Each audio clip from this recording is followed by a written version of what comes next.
ನಮಸ್ಕಾರ. ಇವತ್ತು ಗುರುರಾಘವೇಂದ್ರ ಗುರುಗಳ ಒಂದು ಆರಾಧನೆಯ ಅಂಗವಾಗಿ ಇವತ್ತು ಗಾಂಧಿ ಸರ್ಕಲ್ ಗುರುರಾಘವೇಂದ್ರ ಮಠಕ್ಕೆ ಪ್ರಕಾಶನ ಒಂದು ಆಹ್ವಾನ ಬಂದಿದೆ. ಇದು ಸಹ ಒಂದು ಏನಂತ ಹೇಳ್ತಾರೆ, ಒಂದು ಪಾಸಿಟಿವ್ ಎನರ್ಜಿಯನ್ನು ಮಟ್ಟಕ್ಕೆ ಬಂದರೆ ನಮಗೆ ಸಿಗ್ತದೆ. ಅದರಂದರೆ ನಾನೇ ವೈಯಕ್ತಿಕವಾಗಿ ಹೇಳಬೇಕಂತ ಹೇಳಿದ್ರೆ, ಚುನಾವಣೆ ಸಹ ನಾನು ಇಲ್ಲಿ ಬಂದು ನಾನು ಹೊಸದಾಗಿ ಹೇಳಿದಾಗ ಖಂಡಿತ ಒಳ್ಳೆಯದಾಗ್ತದೆ ಅಂತ ಒಂದು ಗುರುಗಳ ಆಶೀರ್ವಾದ.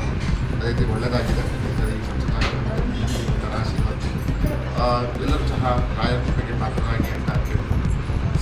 ಎಲ್ಲ ನಮ್ಮ ರಾಜಕೀಯರು ಸದ್ಬದ್ಧವಾಗಿ ಎಲ್ಲರಿಗೂ ಒಳ್ಳೆಯದಾಗಿ ಅಂತ ದೇವರಲ್ಲಿ ಮಠಕ್ಕೂ ಸಹ ಎಲ್ಲ ಭಕ್ತಾದಿಗಳು ಇನ್ನೂ ಹೆಚ್ಚಿನ ಸಂಖ್ಯೆ